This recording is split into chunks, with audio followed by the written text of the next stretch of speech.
tausiah nggak hanya di masjid doang ya, dimanapun bisa ya Ustadz ya. Bener bisa Tin, di mana aja. Salah satunya Ustadz udah ngejalanin di Majelis Nurul Hidayah alias Beer Garden. Terus rata-rata owners vape semua tuh, liquid vape gitu segala macam kan. Datangnya pertanyaan pertamanya sangatlah inspiratif lah. Pertanyaan pertama langsung, Ustadz, apa hukumnya bikin acara bukber di tempat maksiat? ayo, mana ada orang, Bu beli buah timun, masa buah timun? Beli sayur timun dong. Nah kan? Tapi di soal bahasa Indonesia nggak gitu. Gimana soalnya? Budi membeli 2 buah timun. Enggak, 2 sayur timun. Buah kalimat di sini yang dimaksud bukan maksudnya ini buah yang dinamakan buah, bukan. Buah itu maksudnya pieces itu, jumlah, quantity. Oh. Bukan.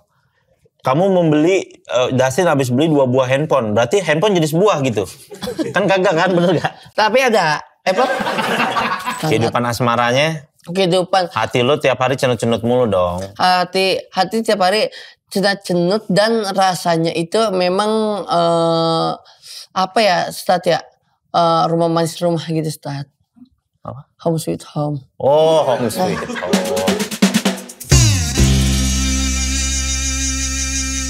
Assalamualaikum Ustadz. Waalaikumsalam warahmatullahi wabarakatuh. Dustin Bieber. Ya salam, kita sowan lagi nih. Ya kan, Terakhir ketemu kapan? Terakhir kita ketemu pas kemarin Ramadan. Oh, belum ada tung sahur, belum ada tuh ya? Tung sahur rotu. Oh, rotu. Oke. Menuju Ustadz. Karena pada saat itu lagi ada preskon ya Ustadz ya? Benar. Preskon, tanya jawab. Nah, ternyata konsep yang Ustadz bilang sekarang pas lagi tausiah nggak hanya di masjid doang ya, dimanapun bisa ya Ustadz ya. Bener bisa Tin, di mana aja. Salah satunya Ustadz udah ngejalanin di Majelis Nurul Hidayah alias Beer Garden. Jadi ada yang nge-DM gue, tiba-tiba Tin ngubungin, katanya Pak Ustadz boleh kita dari APFI, gue nggak tahu nih singkatan apaan. Oke. Nggak pakai nanya dong. Iya nggak pakai nanya. Tanggal segini masih kosong nggak? Oke, bisa jam segini sore. Oke, acara bukber. Gue pikir ya bulan puasa acara bukber. Benar. Di Sherlock, sore-sore kan jalanan sini kan macet tuh, pasti tuh Kuningan kan. Gue naik motor aja biar cepet lah. Sampai mau bensin sini, mogok motor gue Tin. Waduh. Oh gue berhenti, udah gue kejar Gojek lagi nih, gitu kan. Oke, nyambung pikirnya, ya. Iya, ngejar jam 5 ke sana. Pas sampai sana udah turun, gue lihat gini. Kok majelis taklim? Beer Garden. Beer Garden jelas ya. Nggak taunya APFI itu Asosiasi Pemilik Vape se-Indonesia. Oh. Jadi mereka bukber. APFI dan di sana tempatnya kebetulannya. Jadi gue sesuai ngasih tausiah di mimbar DJ. Serius. Nih mimbar DJ dikasih bangku. Iya kan nanya. Terus rata-rata owners vape semua tuh, liquid vape gitu segala macam kan. Datangnya pertanyaan pertamanya sangatlah inspiratif lah. Yang pertama langsung, Ustadz, apa hukumnya bikin acara bukber di tempat maksiat? Kan dia yang ngadain acara di sana, terus nanyanya langsung ke sana, ya kan? Iya, maksudnya gue jawab aja. Maksudnya ternyata teman-teman yang kayak semuanya tuh orang yang kerja di situ, sampai OB-OB-nya tuh jadi dengerin. Jadi alhamdulillah gue bisa nyampein tausiah di situ, jadi pada seneng juga gitu. Iya. Dan itu pengalaman pertama apa sebelumnya sering Ustadz? Gue pengalaman pertama gue nih berdakwah nih, pertama kali banget. Orang lagi ngelingker main judi, duitnya numpuk Tin. Itu pertama kali gue. Iya. Jadi yang, oh iya Pak Ustadz, ada yang masih giniin kartunya yang satu, ada yang udah jalan ke sana. Ntar lu Pak Ustadz, tunggu dulu. Oh itu dalam keadaan memang lagi buka? Iya, jadi kan gue mau ngundang orang ke masjid, maksudnya kan. Mau ada acara ini ke masjid, datanglah. Ayo nih cobain dakwah kayak gini gitu. Pas gue pertama kali tuh orang lagi pada main judi, duitnya numpuk begini di sini. Pak Ustadz, maaf katanya. Pak Ustadz, iya nih ada acara ke masjid, mau gak datang ke masjid? Sebentar Pak Ustadz katanya. Dia masih main kartu, masih ngecek begini. Tetap jalan ya, tapi Ustadz santai aja. Nah kalau kayak gitu Ustadz kayak yang kebanyakan apa gak Ustadz yang ini dilarang gitu gak Ustadz tiba-tiba depan jadi wasit gitu? Enggak. Jadi was. Enggak, kalau gue sih lebih ke pemahaman gue ya kalau dalam dakwah, jangan pernah nyentuh sesuatu yang buruk dalam kehidupan dia. Gitu. Oke. Jadi kita ajaknya kebaikan aja. Kalau di ayat Al-Quran tuh wakul ja'al haqqu wa zahaqal batil. Kamu datengin cahaya, nanti yang batil tuh hilang. Oh. Jadi bukan dihancurin yang batilnya itu, didatengin aja cahayanya nanti hilang. Kayak misal ruangan ini gelap. Gimana cara biar terang? Ini kita ngomong gitu kan. Terang. Gak terang ruangan itu bener kan? Iya, caranya bener. apaan? Bawain cahaya. Kan banyak juga tuh bohlam-bohlam yang udah dicas, yang gak pakai kabel kan ada juga kan. Yang wireless. Nah ya, bener, kayak gitu. itu cukup dibawain cahayanya aja. Oke, dalam artian ini cahaya fisik apa cahaya ucapan, Ustaz? Ini cahaya center Philips ya. 16 watt agak gede tuh ya. Iya, maksudnya artinya cahaya kan kalau diibaratkan seperti sesuatu yang baik gitu, sesuatu yang baik. Ya kita sampaikan aja bahwa ngajak dia sholat ke masjid kan sesuatu yang baik kan? Benar. Ya kayak gitu. Oh, berarti sifatnya nggak memaksakan ya, Ustaz? Iya, jangan orang diserang itu aja, nanti dia bisa tersinggung juga walaupun itu perkara yang haknya. Tapi ya janganlah disinggung intinya. Iya. Cukup dikasih tahu yang benernya aja, nanti dia otomatis akan ninggalin itu sendiri. Oke. Gitu, Wah, ya. berarti untuk menyiarkan sesuatu enggak hanya di tempat yang emang tempatnya, tapi bisa di mana aja, Ustaz ya? Bisa di mana aja, Tin.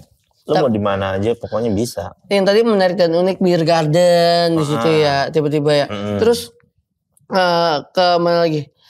Waktu itu 101, 1001 belum. belum akan ya, Ustaz? Iya, tempat-tempat yang unik aja ya. Tempat-tempat yang unik. Impian Ustaz yang di Jakarta ini di mana? Tausiah di mana? Impian. Ini kan emang agak nyebrang tapi berani untuk menyampaikan gitu, Ustaz. Di Tausiah di meja DPR kali ya. Wah, itu oke sih, Ustaz ya. Meja DPR kayaknya. Kalau ada yang tidur dikit pakai dikasih semprotan cabe matanya. Yang kayak buat nangkal maling. Bawa gas, Ustaz, yang kalau di mana-mana gitu. Ustaz, ya kan ya. Kan dia nih. Kan dia posisi kan ratusan tuh ya. Jadi kita lagi ngomong. Iya. Saudara gitu bisa kita ngomong. Kita nyamperin satu-satu. Lu kayak seminar itu namanya. Kalau enggak sekarang ada siasat, Ustaz. Saya langsung kepikirannya. Ustaz maksudnya nantinya kan akan berdakwah di meja RI 1 tuh. Ya kan? Iya bisa jadi. Iya. Nah itu udah ada tombol-tombol yang dimana mic itu misalnya dia tidur, mic-nya akan keluar air gitu. Oh gitu. Pada saat dia tidur apa gimana? Wah lu visioner juga, gua akuin lo. Itu ada tombol-tombolnya udah. Oke. Ngontrol gitu. CCTV, tombol, jadi kelihatan. Misalnya sensornya ngedapetin orang yang merem, dideketin langsung bisa mencet kayak gitu. Berarti. Lu siap jadi vendornya nggak? Ntar kita pikirin kalau soal pikirin, gitu. Oke. Bener. Jadi dipencet, jadi nyemprot gitu. Dipencet nyemprot dan udah bisa apa itu? Monitoring. Oh monitoring. Nah kan dia ke posisi bangkunya gini, misalnya nyemprot sini. Kalau dia tahu dia posisi ngeles gini gimana duduknya? Berarti kalau pas disemprot ke sana dong. Minjem mic yang sebelah. Oh jadi yang satu lagi gitu nyemprot gitu. Oke. Ide lo boleh gue akuin visioner. Itu Ustaz. Bener. Boleh. Dan yang saya salut setiap nge-story Ustaz ya. Set. Kerasa kita anget terus. Anget. Alias usaha ubi celemu. Oh iya benar. Anget ubi celembu bridgingnya oke ubi celembu. Bisa kan udah dingin aja kan di tempat beras ya. Tiba-tiba di tempat berasnya pas kita pencet kok tangan kita hangat, ternyata ada hawa-hawa dari si ubi tersebut. Oke, boleh benar. Alhamdulillah itu Ustaz jadi pewaris apa perintis? Perintis, bener-bener dari nol tuh. Oke. Dari modalnya juga gue nabung gitu, terus beli alatnya satu-satu, nggak yang langsung ada uangnya. Dari kecil-kecilan, dari satu mobil, sekarang insya Allah udah mau 3 mobil. Gitu. Alhamdulillah, Ustaz. Alhamdulillah. Ustaz dalam jangka waktu berapa Ustaz untuk bisa usaha kayak gitu? Saya juga kayak pengen deh, Ustaz. Kemarin dari bulan April sih saya pertama kali itu ngerintis.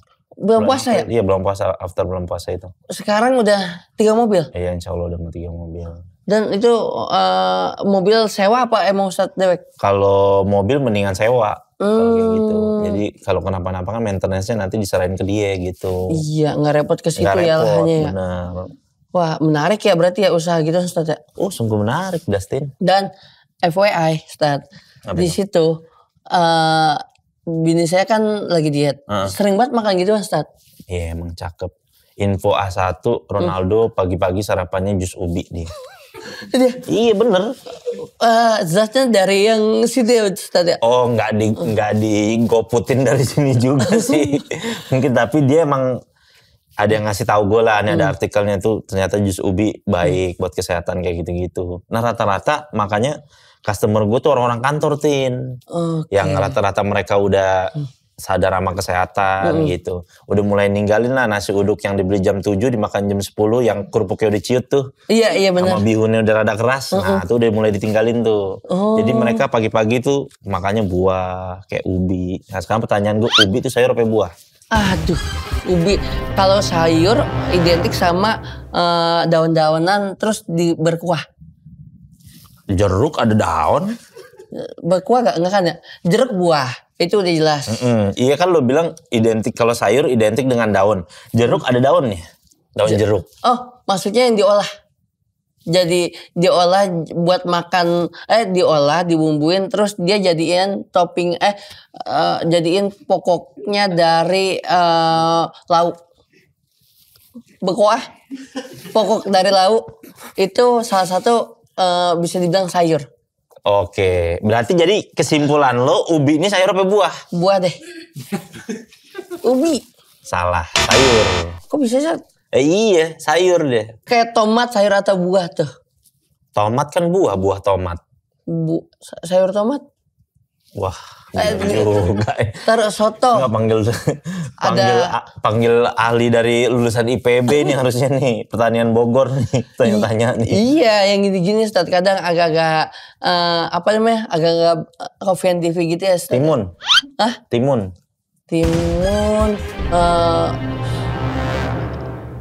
Buah. Ada orang yang bilang buah timun, sayur timun. Nah, sayur timun karena udah diolah. sayur dong, timun tuh sayur. Wah, nggak ada ini mulai. Ayo, mana ada orang, Bu beli buah timun, masa buah timun, beli sayur timun dong. Nah, kan? Tapi di soal bahasa Indonesia nggak gitu. Gimana soalnya? Budi membeli 2 buah timun. Enggak, 2 sayur timun. Buah kalimat di sini yang dimaksud bukan maksudnya ini buah yang dinamakan buah, bukan. Buah itu maksudnya pieces itu, jumlah, quantity. Oh. Bukan. Kamu membeli, Dasin habis beli 2 buah handphone, berarti handphone jadi sebuah gitu. Kan kagak kan, bener gak? Tapi ada Apple. Oh iya, oke. Apple bener. Wah. Iya, buah bener. Tin, kita udah lama gak ketemu. Ya Allah, Tin. Gue ngeliat kayaknya Masya Allah, rumah tangga lo tuh bahagia banget. Gue tuh kalau ngeliat lo tuh Masya Allah mesra mulu sama istri. Nempel banget kayak lem Korea gitu kehidupannya. Gimana kehidupan lo after menikah gitu, Tin? Kan dulu kan kita pertama kali ketemu, dulu kita syuting bareng kan 3 episode ada lah ya 3 ada. kita. Nah lu dulu masih bujangan, sekarang gue masih belum tahu lagi nih kehidupan lu setelah pernikahan tuh. Gimana itu? After apa before start? Ya after, Dustin. Oh. Yang gue lihat secara fisik aja, rada gemuk loh. Benar, jujur. Semua makanan yang kagak kehabisan sama Bini? istri kita yang eksekusi. Oh gitu. Jadi lu kalau ke mall sistemnya ngehematnya beli 1 aja gitu. Sekarang akhirnya gitu Ustaz. Yang pernah sian dia pesen, kita udah naker nih. Memang pas banget kayak tangan ini dia akan melengkapi Ustaz. Ya dari sisi-sisi ini yang masih. Oh gitu. Iya. Jadi jari-jari bini lu klop gitu sama lu? Nyetem. Oh nyetem. Iya. Oke. Boleh. Jadi kerasa memang kalau untuk makan nasi porsinya sesendok alias 1,5. Oh 1,5? Centong. Istri lo? Kan lo bilang tadi diet mulu kan? 1/4. Dikit. Jadi posisinya yang emang dia nggak habis itu jadi saya yang kerasa kenyangnya kenyangnya ya emang akurat. Tapi Apaan sih yang menurut cara pandang lo apakah berubah setelah sebelum menikah sama sudah menikah tuh? Apaan yang menurut sesuatu yang berbeda dari kehidupan lo, Tin? Oke, yang pertama yang tadinya apa ya, regulasi dalam kehidupan ya. Regulasi dalam kehidupan yang tadinya nggak bisa kayak mimpin untuk jadi keluarga. Pada akhirnya kita menyadari jadi kehidupan itu punya tata cara dan aturan. Kayak macam, oh ya bini tugasnya untuk yang di rumah nih. Nata gini. Kita tugasnya untuk mencari menafkahi mereka-mereka di luar sono. Gimana nantinya. Mereka kayak banyak aja, bini lo kan satu doang. Satu. Nah. Oh maksudnya yang menjadi tanggungan lo di rumah. Kan ternyata yang tadinya kita istilahnya yang harus ngasih ke orang tua. Ya kan. Terusnya ya udah toh orang tua ya yang kita kasih, terus sekarang udah ada bini juga. Pada akhirnya kita harus memanage itu, Stat. Lebih ke finance-nya juga. Finance-nya gitu. juga ya. Kehidupan asmaranya. Kehidupan. Hati lo tiap hari cenut-cenut mulu dong. Hati tiap hari cenut dan rasanya itu memang apa ya, Stat ya, rumah manis rumah gitu, Stat. Apa? Home sweet home. Oh, home sweet home. Jadi kalau lo pulang ke rumah tuh ngerasain kebahagiaan gitu ya? Kebahagiaan, Stat. Bener, ngeliat dia. Yang dulunya kan, gue dulu kan sering ngikutin lo tuh. Kalau lo suka story kan, background lo kan Hotel Westin tuh. Alias tembok kontrakan kan. Iya kan. Berat ya kan. Sekarang udah rada rapi, gue liat tembok rumah lo tuh. Iya kan.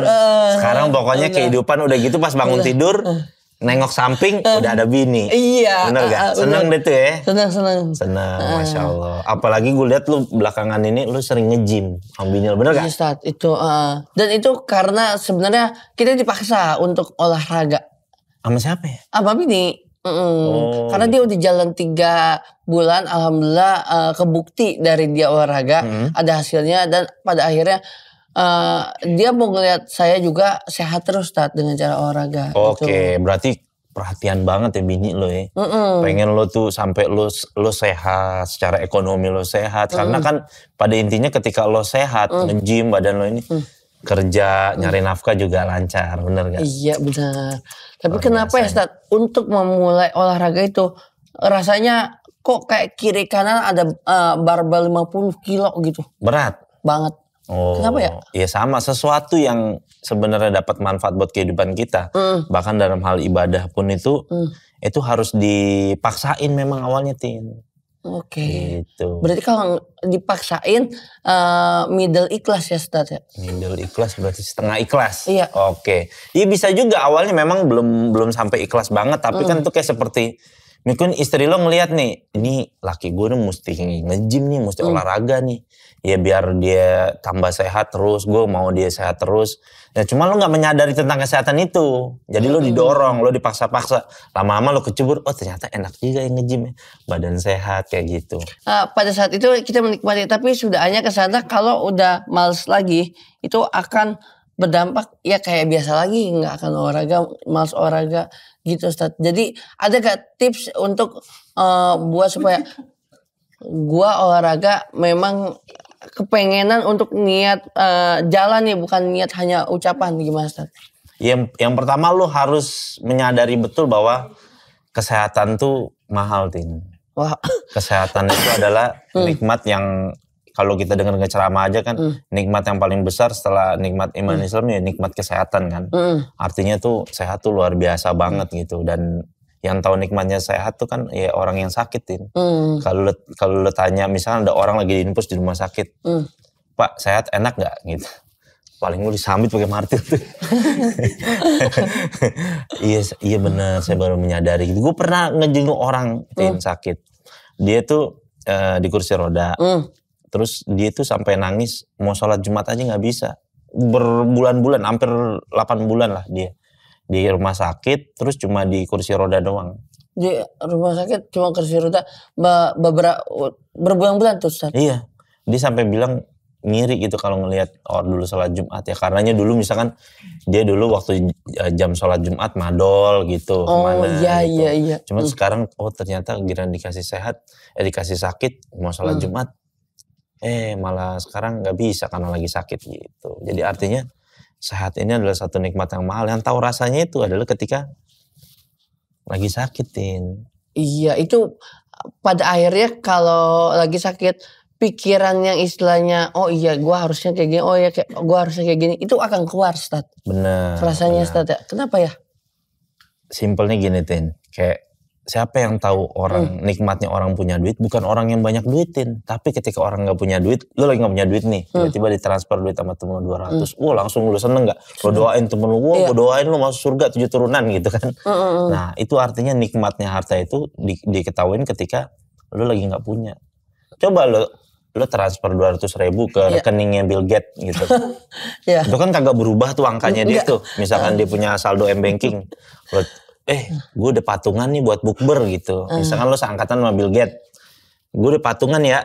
Gue udah transfer ke rekening lo. Dia gak bisa ngasih tahu tuh. Lo udah transfer apa enggak. Soalnya saldonya dia. Iya Stat. Jejer gitu. Angkanya banyak. Berubah apa enggak gak ngaruh buat dia gitu kan. Coba lu transfer sama orang yang saldonya cuma ngegantung 25.000 ya kan, lu minta top upin dong dana gue, tambah lagi 25.000, sujud syukur. Iya, bentukannya udah berubah tuh. Segala sesuatu dalam kehidupan dunia ini bener-bener bisa dinikmatin tuh, bener-bener dinikmatin ketika kita nggak punya, Tin. Masuk akal ya. Iya, begitu. Nah lu begitu juga, nanti lu bakal tahu rasanya tuh nikmatnya sehat sebelum lu menyadari itu ya ketika lu sakit.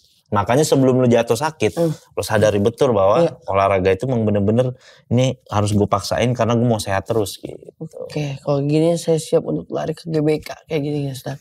Saya semangat. Dari sini, dari Kuningan. Jangan Stat, agak gempor juga ya.